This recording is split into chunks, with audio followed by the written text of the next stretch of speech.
Welcome back to another edition of the podcast, and tonight is our Game Week 21 National League preview and predictions. I'm back with my co-host tonight, Paul Franklin, who's had a little bit of a break. Of course, you weren't feeling well last week, Paul, but it's good to have you back. Yeah, it's nice to be back, Lou. Yeah, apologies. I was on England watching duty 2 weeks ago at Wembley, and then I went to Albania on the Sunday, and I think I was trying to catch up on sleep, and it all caught up with me, and I wasn't feeling the greatest last week. I don't think anyone deserved to see my face and have to listen to me the way I felt. So, yeah, thank you to those that have stepped in the last couple of weeks. But I'm glad to be back, Luke. Let's recommence the predictions battle, shall we? Yeah, it'd be good to get you on to get your predictions, because as it says, it has Luke and then it has Paul. What I should have done at this point is I'd guessed. I'll tell you something else we need to, while it's still very tight as well, the scores, we probably need to agree on a forfeit before one of us kind of breaks away, because that's when, forfeits, it's harder to decide on one when one knows they're not going to end up facing the forfeit. But no, it's good to be back. Please remember to like and subscribe, everyone, and check out our sponsors, Cards Accepted. You'll get 50% off your card machine, no contracts or monthly fees. But it's been a busy week in the National League in terms of the managerial department. Of course, feels like for the last couple of weeks, there hasn't been much to talk about on that front. Not many teams have sacked the managers or appointed many like they were earlier on in the season. It felt like every week there was a new manager to talk about. But we're certainly back now with two confirmed appointments this week. Of course, we'll start things off with Altrincham. Altrincham have confirmed the appointment of Neil Gibson after he's previously been the interim manager there. Of course, he's had an excellent start to life in Altrincham since he's come in there, taken them from looking like they were in a relegation scrap to comfortably in mid-table at the moment. And I know a lot of people, not just Altrincham fans, but also people involved in the club, have had nothing but positive things to say about Neil Gibson.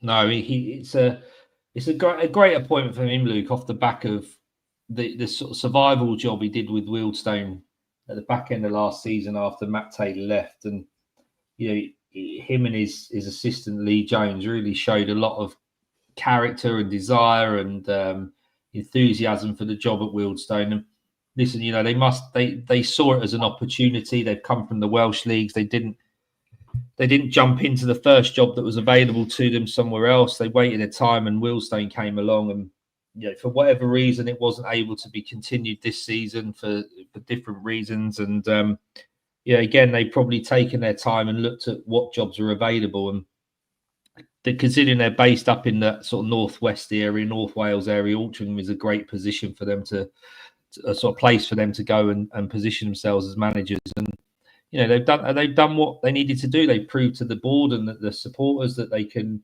produce teams that win and fight, and that's exactly what they did at the Stones. And they're very amiable people. They're football people. They're well respected in non-league circles, especially in Wales. And I'm glad for them and I'm glad for Altrincham that they've managed to find a fit. Because it clearly, by putting them as the interim manager, they were almost giving them a little bit of a job interview, if you like, to see how they got on, and they proved themselves. And it's pleasing for Altrincham because they are a club that likes stability, shows stability and progress. And this is, I think, a really good move for that, in as much as it's a sensible appointment. It fits. And hopefully for them, for their stake, and for Neil Gibson and Lee Jones' sake, that they kick on now and have a good rest of the season and consolidate, possibly push on towards the top end of the table. I think that appointment at the time was crucial for Altrincham, not just in terms of getting them out of the situation that they were currently in, where they were scrapping towards the bottom, but also because I wouldn't say it was overly controversial, but you just sacked a manager that's been very well, highly rated, or what Altrincham, been there for nearly a decade. There's big shoes to fill, although he was underperforming this season with that squad. There were big shoes to fill there. And it feels like Altrincham, the board, have got this spot on to bring in Neil Gibson to replace Phil Parkinson. And, I highly respect Phil Parkinson. I think most people do as a manager, but I think a lot of people felt it was probably time for him to move on from Altrincham and maybe take him as far as he could. Of course, there was going to be a section that was still quite disappointed to see him go and felt that he could have turned it around.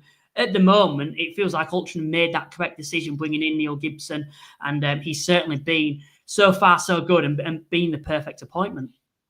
He has, and they're at home against Scunthorpe on the weekend. They'll probably see that as more of a winnable game than they may have looked at a few weeks ago, and it'd be nice for Neil Gibson and his team to get a win under their belts, rather, as this sort of first permanent game and kick on from there. But it'd be good to see him when he comes down to the Vale at any point, and I wish them all the very best of luck. And Altrincham have been knocking on the door at the top end of the table for the last few years, so that's sort of where they need to get back to and where they are expected to be, I think, in terms of how they've done over the last few years. Of course, Altrincham aren't the only club that have gone to appoint a new manager this week. Of course, Yeovil have found their fit with Billy Rowley, I believe that is, on a 2.5-year contract. He's left 7th tier Walton and Hersham. He does actually leave his side, though, currently top of the league in the 7th tier. Scored the most goals in that division, 42 goals so far this season, I think, in 17 matches. So they're averaging to score, well over 2 goals per game.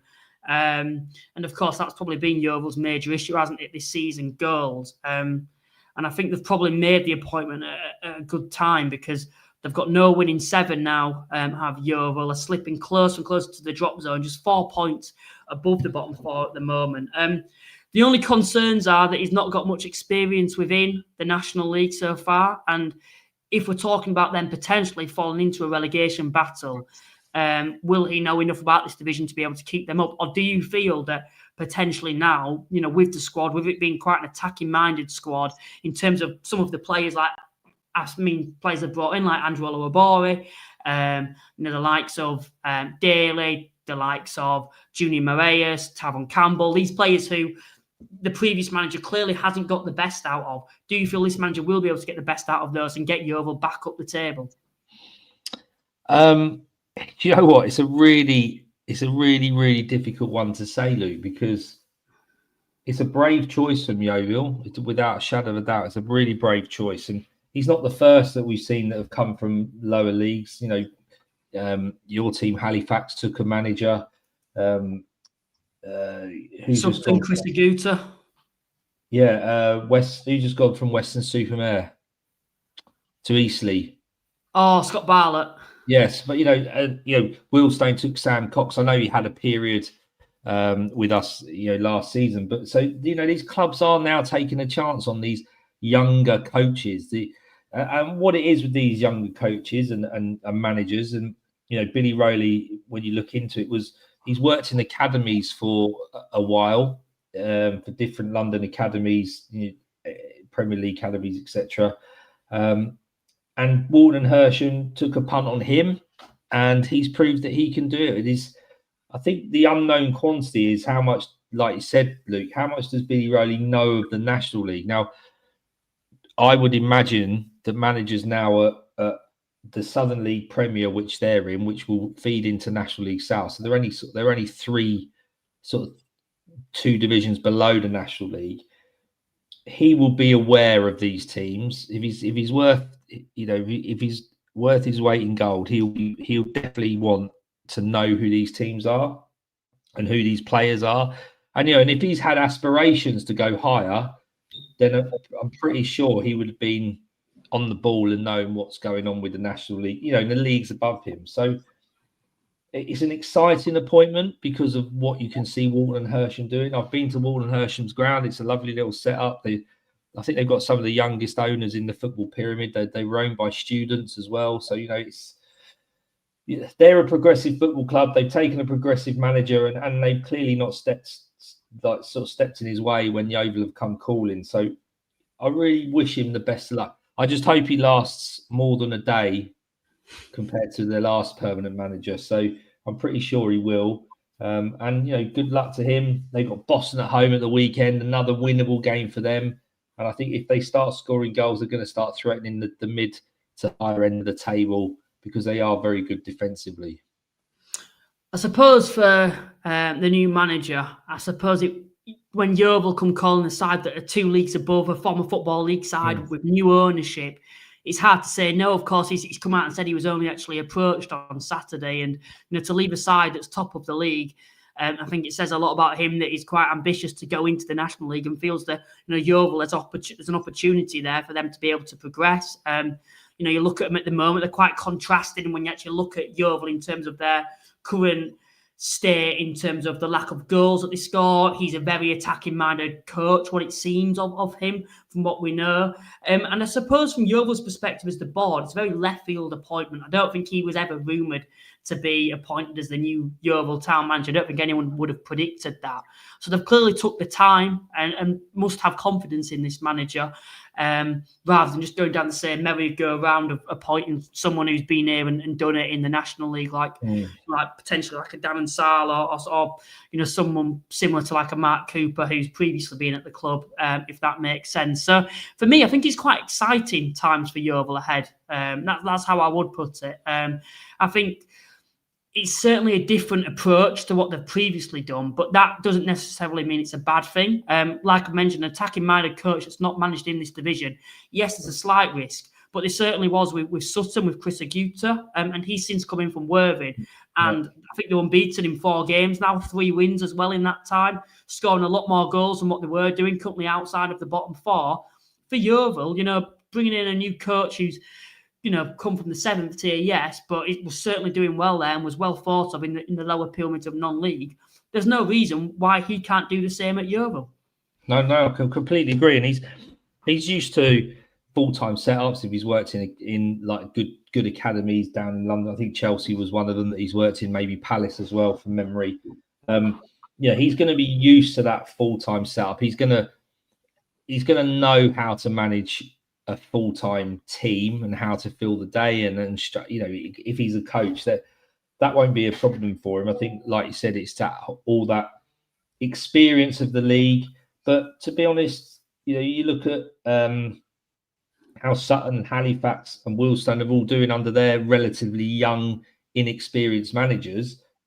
They're doing exceptionally well. If you look at Aldershot, who brought in a tried and trusted manager in John Coleman, I don't mean they've won a game under him, have they? No. It's refreshing to see, and I hope they do well. But none of these appointments are 100% sure. They are gambles, but they've just got to back themselves and trust the process of finding these new managers.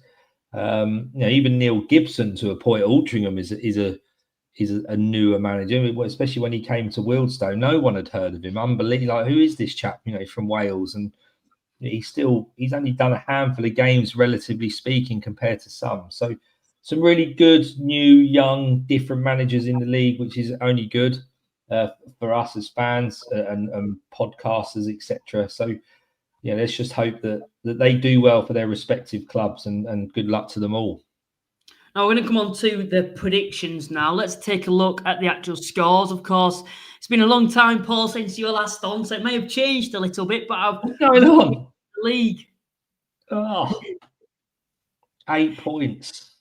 Unbelievable. The week before was when me and Joe both did well. I think I got like 14 points and he got like 9. Bloody hell, that's good going. Yeah. That is good going. Oh yeah, no, that's fair play. So thanks to the guys that have stepped in. They've kept me in the hunt. It's 8 points is definitely doable to sort of claw back. And looking at the fixtures this week, Luke, there's some of them are quite difficult to predict.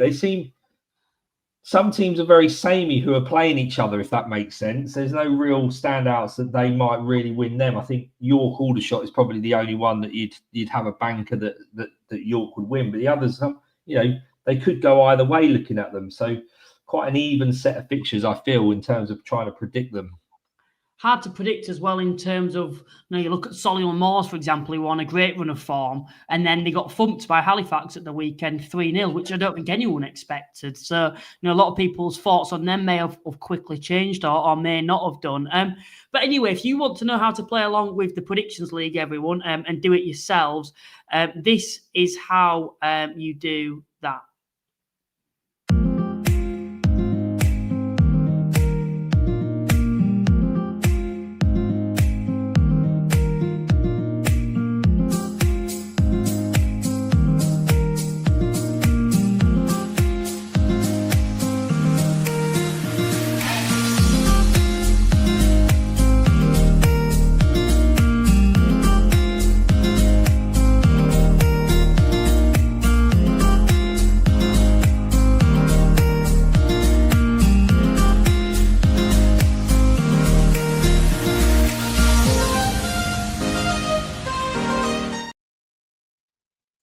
Let's take a quick look at the league table before we do that, as we haven't done this in a little bit, to be fair. Of course, Rochdale regain the lead now at the top with 2 games in hand on Carlisle United. If you actually look at those fixtures, though, they are tough games over the likes of Carlisle and York, who are hunting them down at the moment. They can actually go 6 points clear, can't they, if they win those 2 games in hand? But the concern for them, I suppose, is going to be the pitch issues. We even look now with them having 2 games over Carlisle. That is, I think, down to, postponements. And that's something that the likes of Carlisle and York are rarely going to have an issue with this season, where, particularly as we're hitting the winter months, it does feel like for Rochdale, this could potentially be their downfall. Yeah, I mean, it was a little bit of a problem last year, wasn't it, Lou? Do you remember they kind of got to the FA Trophy semi-final? They were knocking on the doors of getting promoted and playoffs, and it kind of fizzled out for them because they were playing Tuesday, Saturday, and it doesn't matter what level you're at, full-time or not, that's tough to want to, especially when you're playing at that top end where, I'd imagine managers are less reluctant to rotate teams because they're in good runs of form, and they've obviously, the reason those players are playing in that 1 to 11 is because they're getting results, and you don't want to start changing them. So, and to be honest, Luke, when you think about it, we're almost at the end of November, and the weather's not been too bad so far. We've had a couple of postponements, but not huge amounts. So, it's, if it gets worse for Rochdale, they're going to sort of back up even more. So, I think they've got to be concerned, but the fact that they're top of the league with 2 games in hand just goes to show how strong they are in relation to how well they've done. The one thing I was going to say, Luke, and I don't know how you feel about it, but if you start to look at the league now, from Southend up, which is the playoff places up, there is a bit of a gap starting to form, isn't there? If you look, there's a 5-point difference from Hartlepool and Wealdstone down to Halifax, which is 7, Tamworth 7. But not only is that there a 5 to 7 point difference, Southend and Scunthorpe have got a game in hand over those teams, which could make that 10 points. And then when you look at Boreham Wood, who've played the same amount of games, they're 11 points clear. So they're starting to feel like that top 7 are stretching away a little bit. I mean, don't get me wrong, I know they're all going to have to play each other, or there's certain games that could draw teams back in. But I mean, I'm not fearful, but I can sort of see that those 7 are going to be who battles for the top 7, and the rest are going to just have to sort of deal with, not mid-table, but sort of being on the fringes. What do you think of that? It does feel like so far this season, particularly I think the top 5 specifically, have been quite far superior compared to everyone else. They're not slipping up as much as what I thought they would do, even sides towards the top. If you actually look at the form, Rochdale, you think of the games, they've only lost 3 games so far this season. That was to Halifax, which I could say was a slip up. And then they lost to Brackley very early on in the season. And then the other one was to York as well. But they're not slipping up. For example, Rochdale had Tamworth at the weekend. I thought that was a potential game where they could have slipped up. They went to Tamworth and they got the 3 points. And I suppose it's the same, particularly when you look further down as well. Boreham Wood, they've not really slipped up much this season at all themselves either. And what's happening, it's very rare with the National League. It feels like the top 7 aren't really having an issue with going to sides below them and winning. It feels like they're going and doing a professional job and just getting through the game. But in terms of sides that can actually break into the top 7 this season, it's hard to really look. No disrespect to Wealdstone, but they're a part-time outfit. They've already significantly overperformed. Can they really keep this up? And even if they do keep this up, they're not even on track to finish close to the playoffs. They're currently 5 points outside. And as you've mentioned, Southend and Scunthorpe also have a game in hand. Hartlepool, they've just, when we look at their form over the last couple of seasons and even the troubles that they've had so far this season, of course, on good form at the moment, but it just feels like with them, at some point they're going to go on a bad run because it just seems to be the same kind of trend with them where, they go on a good run of form and then they drop off. Whereas the top 7, they're fairly consistent. Looking below, Halifax, they're a side that have consistently been in and around the top 7. Can they finish in the top 7 this season? We'll have to wait and see. And then you go below and, Tamworth were another side for me. I can't see them doing. And then probably Solihull Moors are the only other that you could maybe put a point together with under Chris Millington. But, they've just been thumped by Halifax at the weekend. And then you go even lower and I can't see any of those sides finishing in the top 7. But of course it can change quickly. But for you, if you were to predict it now, would you be very confident that the top 7 will remain the same? Or do you think there could be 1 or 2 that trouble that top 7? I genuinely, for my sake, I'd like to think Wealdstone would, but that's a real tough ask for them to keep going as they're doing, as you say. Halifax, unfortunately, probably aren't consistent enough. They started slowly, they really picked up well, and then all of a sudden they just dropped off of it. And if you look at that sort of that table from Wealdstone upwards, there's very few losses, and then from Halifax down, there's more losses than win. It goes to show those teams are why they are where they are.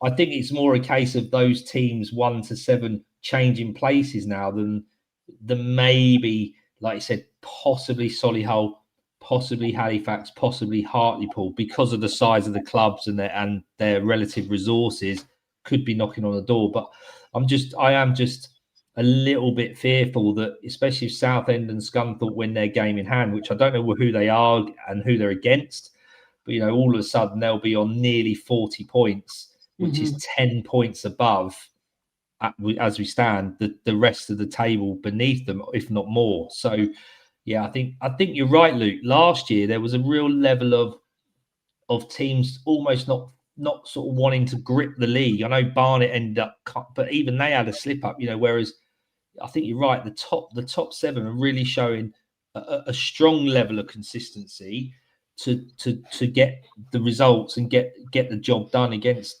difficult and tricky opposition across the league. And there's no easy team, Truro, Morecambe, etc. upwards. There's no easy team. And we've seen those sort of little sort of freak results come out. So, and if these teams, Forest Green, for example, Robbie Savage and his team came to the Vale on Saturday and I think they were expecting to win, which I completely understand. They probably knew they needed to win because they knew that the teams around them would probably win. And to come to the Vale and get for them, frustratingly, a draw, that's really not good enough because all of a sudden they're 2 points behind. They could be top of the league. And I think that's how these teams are looking. They need to be going to every game thinking, we can win this. We need to win this. Don't get me wrong. Teams aren't going to turn over and have their bellies rubbed and let these big boys sort of win games, but they need to win games. And when they don't, like Forest Green don't beat Wealdstone, that can really hurt them in the long run. Not necessarily now, but they'll look back at results and say, shit, we could have beaten them if we should have beaten them, sort of thing. So I think it's going to be a good battle, but I think it's going to be those top 7 really. 5 sides in the top 7 are on track to get over 90 points this season, which is just ridiculous. Most leagues, you'll win the league with over 90 points. And I suppose it also does go back to, only one getting promoted. It means that throughout the whole season, sides are having to be competitive because, the top 2 or the top 3 even are already promoted. Only one actually goes up to win the league. And as I've mentioned, with 5 sides being on track to get over 90 points, can they keep it up? That's going to be the question. But in terms of sides in the top 7 that could potentially slip out, for me, people may say Southend, but I just can't see them not getting the job done as the season goes on. I actually think they're a side that will get stronger as the year goes on. Scunthorpe, they're an interesting one for me. Of course, slipped off slightly in the last 2 weeks, of course. Defeat to Solihull Moors, and then, of course, they drop points at home to Braintree as well. They were winning for the majority of that match. And you look at Braintree's current position at the moment, that is quite a poor result for them because of the high standards that they've hit so far this season. And in terms of actual squad depth, in terms of depth of quality, do Scunthorpe have the same as the sides around them? Potentially no, but the question is there anyone outside of the top 7 who's got the squad depth to be able to overtake Scunthorpe this season? Potentially biased, but Halifax have got a good record of finding a way to be inside the playoffs come the end of the season. Of course, not been on the best run of form recently, but of course got back to winning ways at home against Solihull Moors. Solihull Moors themselves, of course, defeated the weekend, as I previously mentioned, but they're obviously going for it in terms of investment, in terms of bringing in the likes of Scott High, Tyree Sinclair, Joe Sabaro. Of course, it's important to mention they're all on loan, but they're all top-end National League players. And I think Millington overall, since he's coming, has got the best out of other individuals as well. They've got Wakeling there, who I think's on nearly up to double digits now in the National League at just 24 years of age. They've still got the experience of Jamie Osborne there.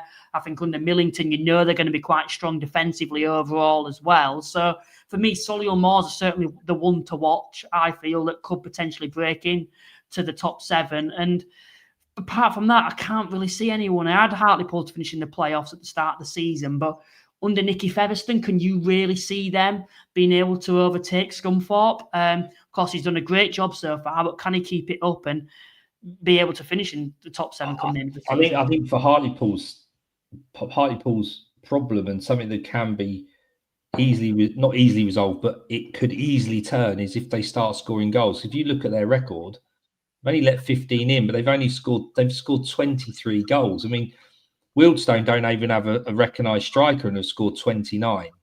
So, it's if they can resolve that goal, the likes of Alex Reid can get scoring, they'll probably pick up points.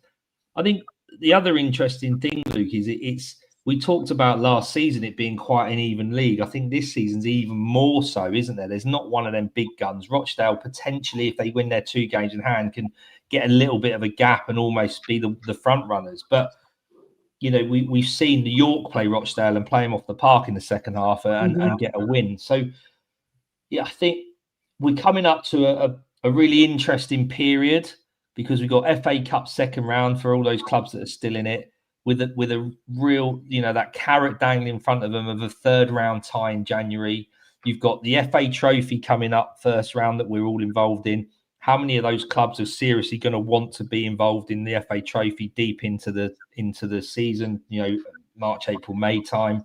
And then you've got the Christmas period where you've got sort of 3 or 4 games in a couple of weeks. So from now until that 3rd round tie early January, if anyone's involved, really interesting period for all those teams, because there's a lot of football, there's a lot at stake in terms of revenue, of cash, of potential of sign-ins and loans and doing well both in the league and cup. So I think come January, sort of mid-January, once the dust is settled on the trophy and the FA Cup ties and then that Christmas period, be really interested to see how it lays then. But I think you're right.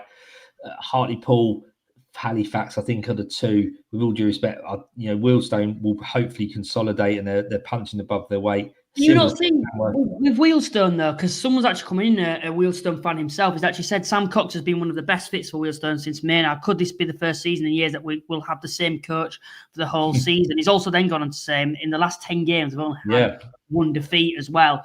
And I suppose, probably particularly myself, but I feel like I'm forced to dismiss Wealdstone because they're a part-time outfit, because they've so already overachieved. Can they take it on to that next stage now? For me personally, no, but Wealdstone fans, and maybe you're thinking this, Paul, will be turning around saying, why can't we? Unbeaten in 10. Yes, we are. At the same time, we're quite realistic in terms of where we maybe should be in the league and for what we and how we do this, how we compete. I suppose we sort of look at it not negatively, but sort of realistically say, like, if we need to get to however many points, 50 to 53 points to stay up, by having 30 points by the end of November is really breaks the back of that. Foxy's done an amazing job, Luke. The budget's not brilliant. The resources are better than they've been previously, but they still don't compete with certain teams. But they don't let that affect them. And Coxey's really found a set of players that want to play for him and feel like they want to play for the football club. And like we've had it over the years, there'll be players there that are using it as a platform to go on to somewhere better, and that's completely understandable. But winning breeds confidence, and confidence breeds winning. It's a circle, that perpetual circle of that goes upwards.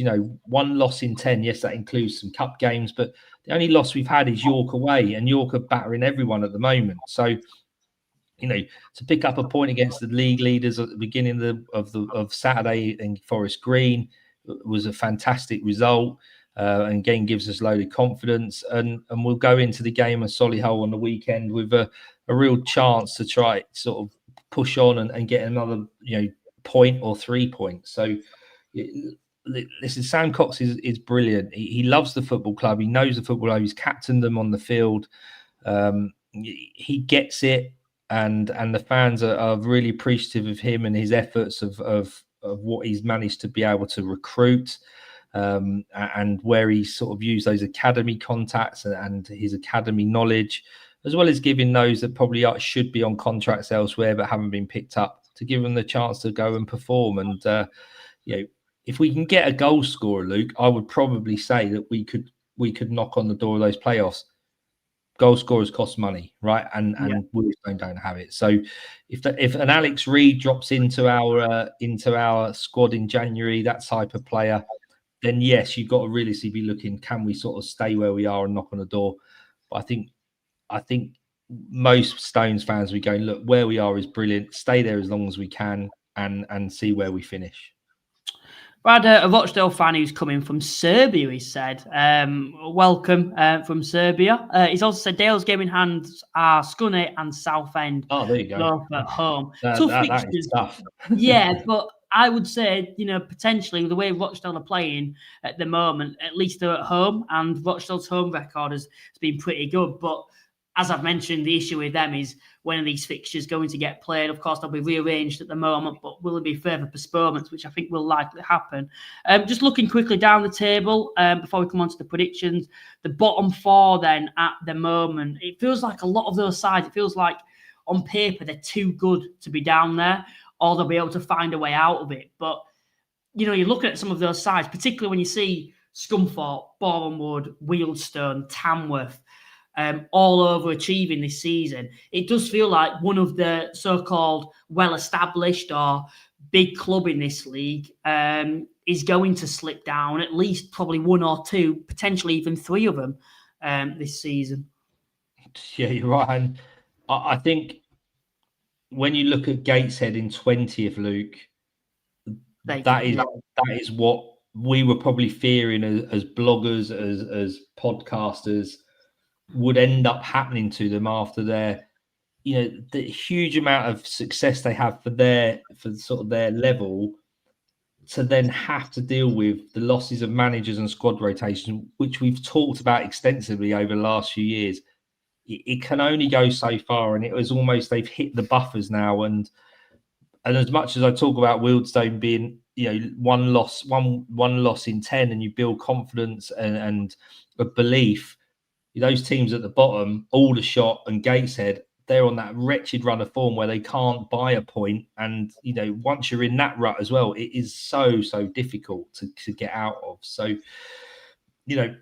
Aldershot, Gateshead, I think they're struggling. Morecambe, as mentioned there, have stopped letting goals in.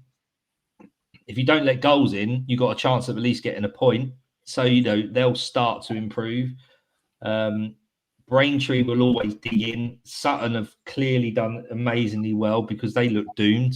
And I don't think they'll be struggling as much as they were. Not surprised with Brackley. And then in the Oval, hopefully we'll have that new manager bounce. And so, yeah, I fear for Gateshead. I fear for Aldershot. I fear for Braintree and Truro probably the most. I think Morecambe, Sutton, Brackley to a point probably can dig in. But I think reviewing this in January time, like we probably will do, Luke, that's going to be an interesting sort of league table after that busy period. Certainly is. Aldershot, they've been a side that've been flirting around lower mid-table, haven't they, for the last couple of years? Apart from that, one season where they finished just outside of the playoffs. I just feel this time with Widrington leaving, like at that point in the season, a new manager coming in, he's not set the world alight yet. There've been a lot of very, very tough fixtures, but the thing is, Aldershot need points. It doesn't matter who it comes against. They need to start picking results up. And when do you start judging him as a manager? I know they've had a lot of tough games, but, Woking at home, for example, that was his opportunity there to get that first win of the season against the side that aren't awful by any stretch of the imagination, but being at home against local rivals, that was the winnable game there for Aldershot to be able to win and get, Coleman's start to Aldershot there on track and to build a bit of momentum. And it was a defeat after taking the lead. And now, after that defeat, they're now having to go to York City away from home, who are currently the most informed side in the league, scoring something like 15 goals in the previous 4 games. It's ridiculous. So for me, I do fear for Aldershot at the moment. I really do. We'll come on to the predictions now anyway. We'll start things off with, it's gone off, but we'll start with the predictions anyway. We'll start with Solihull Moors versus Wealdstone. Of course, your side going to Chris Millington's Solihull Moors.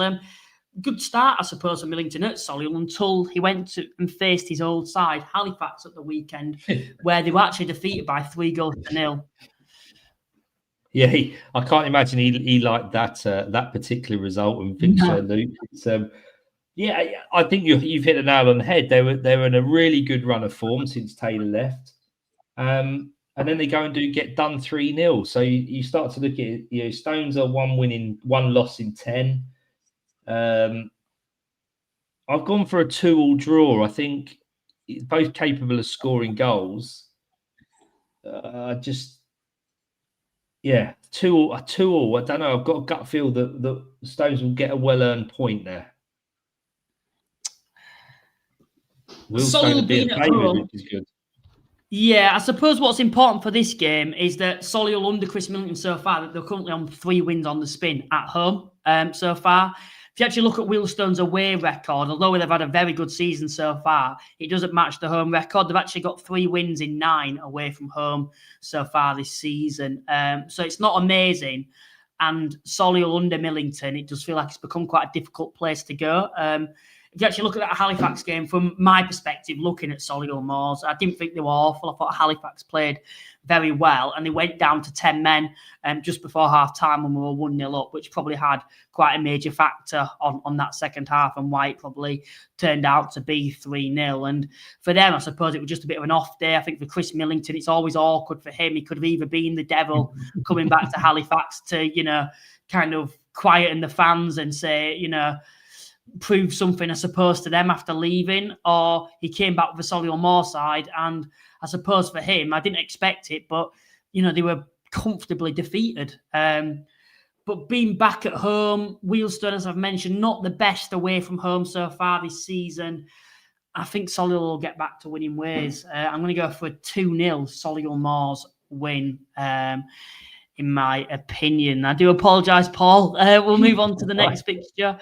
Altrincham versus Scunthorpe. Altrincham under Gibson, of course, as we previously mentioned, just been appointed as the full-time manager there now. Of course, 3 wins on the spin recently, and then they were defeated by Southend at the weekend away from home. I know on the previous podcast I spoke about, being able to defeat the likes of Truro, the likes of Brackley, And the likes of Boston is a very different outfit going away to Roots Hall. I don't think, if I remember rightly, I don't think Altrincham have a particularly good record at Southend as it is anyway. Being back at home, though, this weekend against a Scunthorpe side that haven't had probably the best of time, probably the most difficult period so far this season for them, which is quite astonishing considering that they've only had a defeat and a draw recently. But if you look at the defeat and draw, who it's against, I think they'll be quite disappointed with that. Altrincham, as I've mentioned, really picked up under Neil Gibson. They'll be full of spirits at the moment against a Scunthorpe side who I still feel are going to slip off this season. I'm going to go for a 2-1 Altrincham win. How do you see it going? I've gone with a 1-1 draw. It's neither of in the last 5 games, neither of them have scored more than 2 goals in the game. Generally, it's 1, if any. And I think Neil Gibbs probably just tried to get them a little bit more organised. Like most managers come in when they're on bad runs, is if you organise the team first and get them to stop conceding goals and difficult to beat, then you can start building on the quality and the offensive side of it with that confidence that you're not going to ship a load of goals. So I think you're right. Scunthorpe have hit an invaried patch, but they're still in that top 7, and so you can't take them lightly. So I think Altrincham and Scunthorpe will both go and work hard to get a 1-1 draw. Next fixture that we'll preview is going to be Braintree versus Morecambe, a big game at the bottom then. Both sides currently sit in the bottom 4. Braintree at home they've not been too bad at home so far this season, considering their position. As for Morecambe, feels like they've picked up recently, as you've mentioned, defensively, certainly, under the current manager. Of course, a 0-0 draw against Yeovil, I suppose. Not an awful result, but quite an underwhelming result, you could say, at home after them recently picking up. I fancy Morecambe for this one. I'm going to go for a 2-1 Morecambe win. I feel they're going to survive this season, and I'm not too sure about Braintree when I look at some of the sides around them and the qualities that they have on paper compared to what Braintree have. So I'm going to go for a 2-1 Morecambe win. How do you see it going? I've gone with a 2-0 Morecambe win. And when I said, Luke, about teams being quite even this week, I mean, this couldn't be any more even if you tried. Yeah. Play 20, won 4, drawn 5, lost 11. 17 points. Even when you look at their recent form, both have drawn, then won, then lost. I think the only difference there is Braintree lost when Morecambe drew. So, they're so evenly matched over the last 5 games and in the league so far that really difficult to divide. But I think you're right, that gut feel that Morecambe have got a lot of quality in that squad that they have recruited. And it was just a case of them just being more organised defensively, the manager knowing what his probably best 11 is, getting them up to fitness and speed of the National League, not being so naive, etc. And I think resource-wise, they're just better placed than Braintree. I've seen Braintree play at the Vale, and they really worked their socks off, and they were honest enough, and Wealdstone sort of stole the points off them really, and that must have been so sort of dejecting for them, and the manager's gone and got J. Emmanuel Thomas for a little bit more quality up top, but he's aging like a lot of the other members of their team are. So I think you're right. I think Morecambe are better equipped. They've stopped letting goals in, and so they're going to win 2-0. I think the difference between the two clubs is that Morecambe on paper shouldn't be down there with that squad. Of course, there's it's more complicated than that when you think of the summer that they've had in terms of not having a pre-season, not even knowing if the club was going to be alive until the end of August, starting the season late. That is probably the reason they're down there. Of course, there'll be questions about the manager, but one thing I will say to his defence, I do feel overall he's picked it up in recent weeks. But on paper, when you look at their form and their actual squad overall, they shouldn't be down there. Braintree, if we're being realistic, without I suppose being underwhelming for them at the start of the season, I think most Braintree fans will have accepted that they were going to be in a relegation fight this season. This is a huge game for them to be able to win, but I just feel when you compare the two squads, Morecambe, it feels like it has, I suppose, clicked a little bit more now there. I don't think the finished article, but it does feel like they're starting to get to grips with the National League as well now this season. I think against a fellow relegation rival at the moment, I think Morecambe will probably should have too much to against Braintree and should be able to go on to win that game. But we'll have to wait and see. It's certainly a massive 6-pointer at the bottom there. Next game, Carlisle versus Tamworth. Tamworth, of course, made it difficult for Rochdale, but Rochdale managed to defeat them. Defeat at home. Last time they were away was actually at Bournemouth, and they became the second side to go to Bournemouth and win this season. Away at Carlisle, though. Carlisle recently, dropping points to Eastleigh, went to Boston and won there. Weren't easy fixtures, I suppose, for Carlisle, but they went to Boston and got the 3 points. Tamworth won't be easy based off their history against the better sides. I still feel Carlisle should have enough, bit too much for them. I'm going to go for a 2-1 win. How do you see it going? That's the first time we've agreed, Luke. I think you're right. It'll be a tight affair because Tamworth will make it a tight affair. It just, I suppose the only difference is if Carlisle can score early on and maybe take a couple of chances. When you look at teams like Carlisle and the firepower and the quality they have, it might be a different story. But the longer the likes of Tamworth sort of can dig in and stick around the teams like Carlisle, then more likely the results might come their way. But I think you're right. Carlisle showed their mettle the other week, didn't they? Beating Boston in the last minute. Whether we like it or not, teams will go up and play it, the likes of Carlisle and York, and they'll up their game. They'll up the game more than they'll probably do that, with all due respect to the likes of Truro or Braintree or Wealdstone, for example. So, Carlisle have to be really at it. These top teams have to be at it every week because teams are going to go at them and try and get a result and a bit of a scalp. So Tamworth will certainly do that. They'll make it difficult. But I'm like you, Luke. I'll go with 2-1. John's mentioned McAdam is on fire at the moment. He certainly is, of course. 2 goals, actually, in the previous game against Boston. One of them was an absolute rocket as well. Yeah. I don't know if you saw that goal, but wow. It's quite a satisfying finish, I suppose, the way it rippled the net. But someone for me that I think's improved as the season's gone on. I know against Halifax he stood out, and he stood out in a lot of games recently. And I suppose for me early on in the season, it felt like they were missing, what he's been capable of. And as the season's gone on now, he's turned into probably one of Carlisle's key players in the midfield so far this season.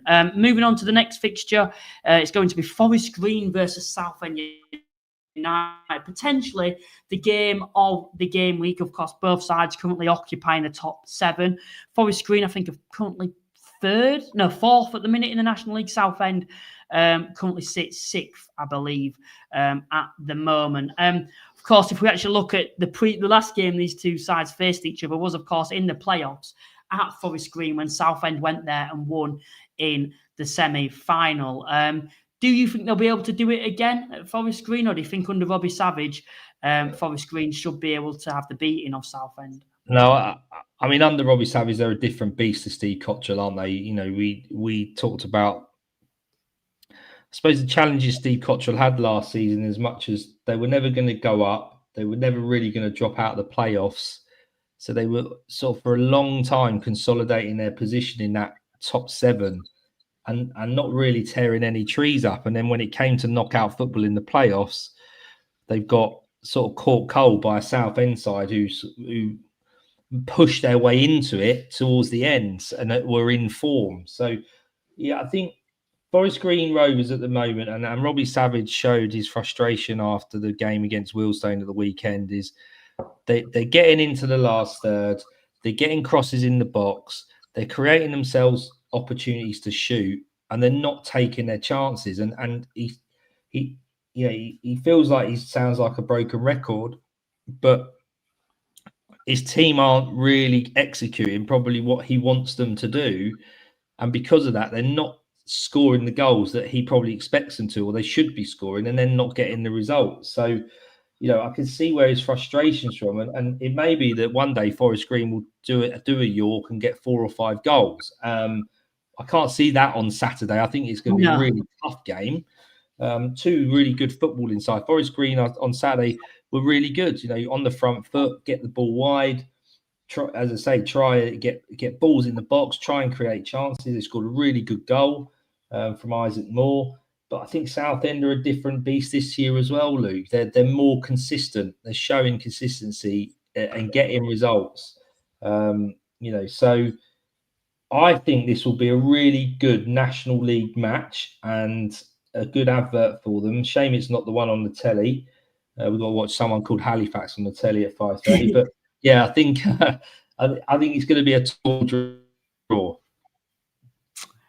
I've gone for another draw. I've gone for 1-1. I can't imagine Forest Green getting many opportunities against Southend, so they're going to have to take those chances, I feel, overall for me.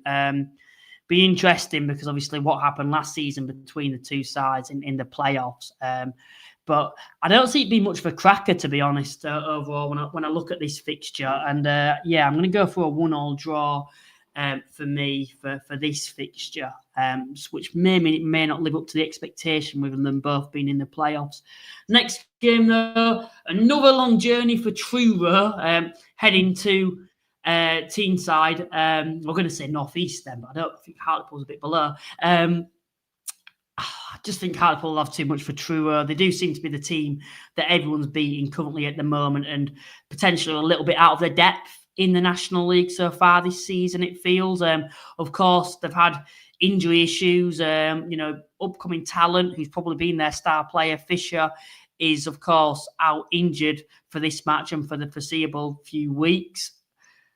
I think Hartlepool probably are going to have a little bit too much being at home. I'm going to go for a 2-0 Hartlepool win. How do you see it going? Yeah, I've gone with a Hartlepool win as well. I've actually gone with 3-1. So there's me saying they don't score many goals. Yeah. I think if they're going to score any goals, it will be against someone like Truro, and that is a long way to go for them. That a fair play. That's a long way to go. And I like you, Luke. I don't think they're going to get a huge amount out of it. And it may be the game that Hartlepool need just to kickstart them in terms of scoring some goals and getting a bit of form in front of the goal. And because of that, I think Hartlepool will win 3-1. They don't lose many at home, Hartlepool. Overall, I don't think their home record's particularly great because they draw so many. But against Truro, like I've mentioned, does feel like they are the team to beat at the moment. The team for everyone to beat, I should say. Maybe a bit different to that. I just think Hartlepool will probably have too much. And they do have the players, the likes of Alex Reid. Wheelstone got the best out of them. And I think over time, you'd think Hartlepool should be able to as well. Next game that we'll look at, Rochdale versus Eastleigh. Should be quite an entertaining one, this one, with the way Eastleigh like to play. But of course, losing at home to Hartlepool was quite a disappointing result for them. Against Rochdale, who don't seem to be slipping up at the moment, I think Rochdale should probably have too much. Of course, Joe Pritchard is back for them now after injury. Him for Oldham last season was excellent, I thought, when he came in there, and he'll just add that even more strength, in the fullback position that they've already got. I'm going to go for a 3-1 Rochdale win. How do you see it going? I've gone 3-0, actually. I think you're right. They're very good offensively, Rochdale. Eastleigh have definitely improved under Scott Bartlett, but I think at home on a Saturday, pitch isn't going to be too much of a problem, hopefully. I think, 3-0 to Rochdale on this one. Moving on to the next fixture that we're going to have a look at, it's going to be Sutton versus Gateshead. There was a 4-3 last time between these two sides last season at Gateshead. I could see another freak result. I was thinking 4-3, but then I thought I've got to be a little bit different. I'm going 5-2 to Sutton for this match. Gateshead's away record isn't awful, but as we've mentioned this season overall, Sutton are the form side at the moment, and Gateshead are a side that I feel will actually go down. And defensively, they've had a lot of players out injured. They're likely going to lose players in January. I do really fear the worst for Gateshead this season, and as I mentioned, Sutton have really picked up under the current manager there, scoring a lot of goals. And I suppose this will be quite an open game for me. I think it'll be quite an entertaining one, but I think Sutton will probably have the better of Gateshead. I'm going 5-2. How do you see it going? 5-2. I've gone with a much more conservative result of 2-0, Luke. I think that's a brave shout. And do you know what? The way the Gateshead are playing, it could be any score. The Gateshead could probably win. You know what? We just don't know what they're like. I mean, they are showing a bit more consistency on the wrong side of the results at the moment. But I think Sutton have done very, very well under Chris Agata. They're starting to they are improving. I saw when he first came in down at the Vale, and they were comfortably winning, and then they sort of surrendered the lead to us, and I felt for them at that point, thinking, Christ, where's this going to be going? Because they looked all at sea, but he's steadily turned the ship, and I think you're right. I think they'll stay up, and probably be even stronger next year if he can get his own players in, or even from January. So, whereas Gateshead, it's completely the opposite. The way that Sutton have gone is Gateshead's gone in the opposite direction. So I fear for Gateshead, and I don't think they'll win on Saturday either. They're going to Sutton, and I think they'll lose 2-0. I think as well, Kean Adam, as I've mentioned, I think he'll likely go in January. Teenan Brooks, it's already been confirmed, the goalkeeper. He's probably been their standout this season with the amount of saves he's had to make. It's already been confirmed by quite a lot of respectable journalists that League Two sides are currently interested in him. This is also interesting by John as well. He's a Carlsile fan. Gateshead have stopped selling Carlsile tickets at the moment, and I'm not sure why. We're supposed to be getting 3,500, but now who knows? They have a massive away end at Gateshead at the moment, but it probably might be down to policing why. They have reduced it. I know Halifax have had to do that in the past when we probably could give sides 5,000 plus, but it's probably down to policing, to be honest. Woking v Brackley then. Maybe not on paper the biggest cracker. Both very defensive-minded sides, both very well organised. Of course, Brackley's form recently hasn't been great, and Woking, for me, going to Aldershot and winning there, keeping that momentum going. I think that's 9 unbeaten for Woking now. I think they'll do the same to Brackley and beat them. I think it'll be quite a low-scoring game, but I think Woking will get pulled through 1-0 to Woking. How do you see it going? My thoughts exactly, Luke. Yeah. Not game of the week. Probably be quite attritional, not high scoring. I've gone with you. I've gone with a 1-0 Woking win. I think the fact Woking at home rather than Brackley, I could have easily flipped that if it was at Brackley. It'll probably be 4-4 now. We've both gone with 1-0, but I can't see this being a high scoring match. But you never know. But I think Woking will continue that good run of form, and Brackley will succumb 1-0. Woking are an interesting one in terms of the playoffs, because they were a side that I've mentioned that I'd stop it at Solihull without sides being able to break into the top 7. But they're on great form at the moment themselves. Becoming a very hard side to beat. More of the Woking we saw in the second half of last season. The issue with them that I feel is why I don't consider them as a playoff contender is I don't think they're going to be able to win enough games from the current position they're currently in now. Like at the moment, they're currently 10 points behind 7th place Southend, and Southend and Scunthorpe have a game in hand as well.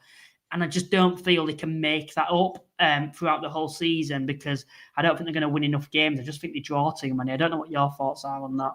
No, you're right. I mean, it's along that mid-table to sort of claw their way back up. They're going to have to go on some epic run of form and see whether some of that top 7 or 8 sort of drop off. And as we've discussed earlier, it's really difficult to see where those teams are going to drop off. But I think from Woking's sake, it's just nice to know, they're under fairly new ownership. They've made improvements to the ground. Also, they just want to try and consolidate and maybe push on next year after that wretched start they had at the beginning of this season. Not to replicate that, but just to push on, because we all thought that might happen, under Neil Ardley, and it hasn't up until now. But, they can have a strong sort of middle part of the season, possibly continue to that end part, the final third of the season, and be knocking on that door. But I think you're right, just slightly too far behind at this stage. and not maybe showing the ability to win enough games as well at the same time. I think if the season started now, I genuinely feel they'd be on the fringes, maybe even breaking into the top 7. But like I've mentioned, with the gap now, I know there's still 26 games to go, but 10 points for a side that I can't see going on a massive winning streak. I just can't see them winning enough games. One thing to mention, though, I could see them strengthening in January. Of course, under new ownership, last season, they weren't afraid to spend money in that January window. And maybe, although they didn't spend that much in the summer, maybe they were saving that for January to be able to bring in more players. And as the National League don't even have a transfer window, maybe as the season goes on as well. So there's certainly a side that I'm going to be keeping an eye out for. But at the moment, I can't see them breaking into the top 7 come the end of the season. Next game, it's Yeovil versus Boston. Yeovil under new management now. As for Boston, almost got a result against Carlisle United, but Carlisle scored in the latter stages. Bad time to be playing Yeovil under a new manager. Yeovil being at home, I think they're going to get a win here. I'm going for a 3-1 Yeovil win. How do you see it? Luke, I've gone for even lower score than the last prediction. I've gone with 0-0. 0-0 for a new manager coming in.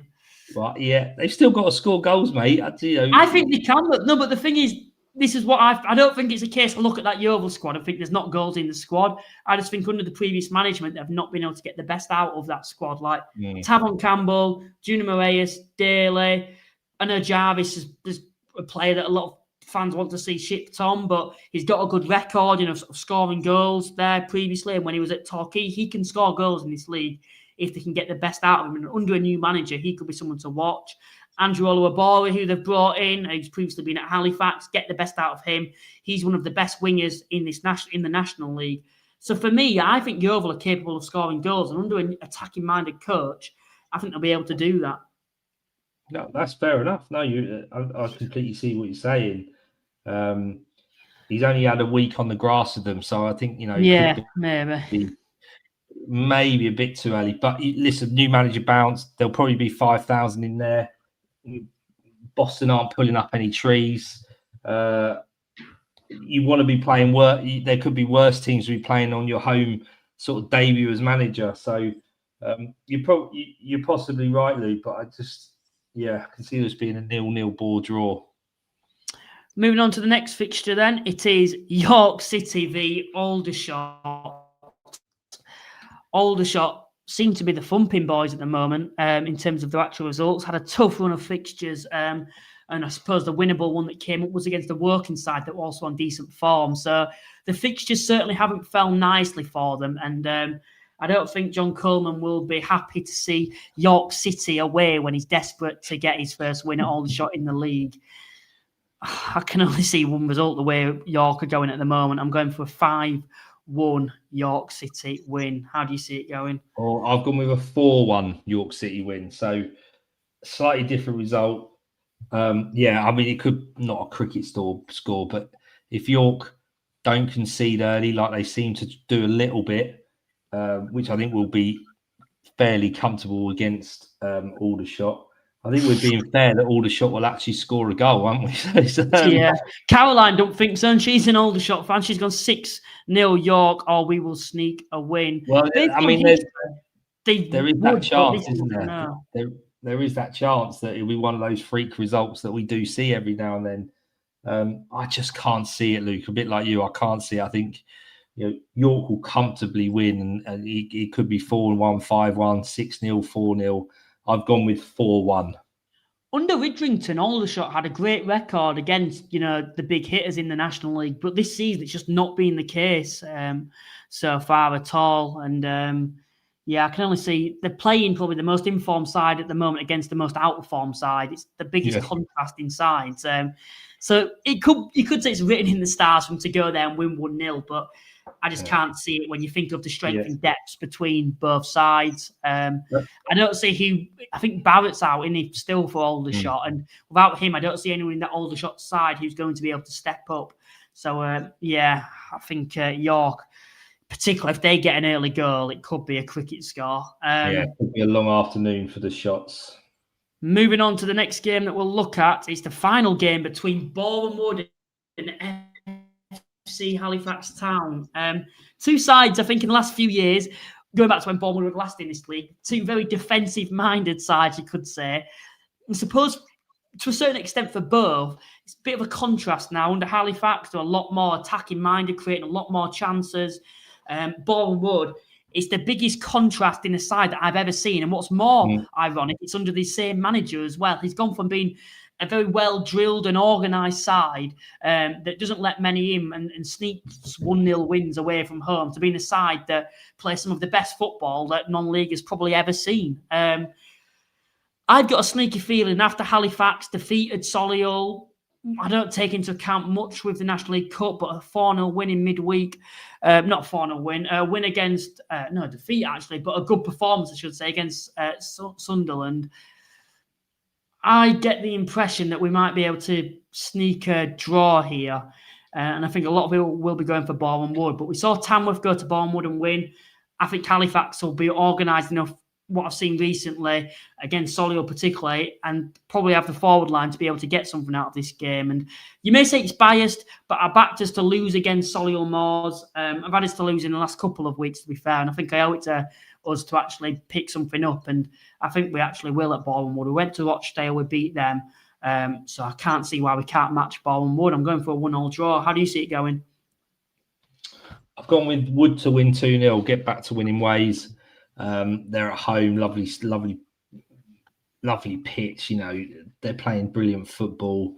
Apologies, I say get back to winning ways. They obviously beat Gateshead, but yeah, I think Wood will be just a bit too strong. Got Regan Booty now in the midfield. You know, get him in. They're going from strength to strength, Wood, and I think they're going to be ones that will stick in there and they're playing with a real sense of confidence. And their miserly defensive displays are now getting complemented by sort of the I was going to say the contrast, but the link between defence and attack through Abdul Malik, Regan Booty, and then the lads up top that are Rush, the likes of Rush are scoring goals. So, you know, brilliant for Luke Garrard, doing very, very well. We know he's concentrating on wanting to try and win the league because we tried to get him on here to have a conversation about how well they're doing, and he's politely sort of declined that until they're later in the season because, you know, he wants to concentrate on doing well for that football club, and they are doing exceptionally well. I think that will continue on Saturday against your team, Luke. So I predicted a loss to your team. You predicted a loss to mine. So I think we're equal there, right?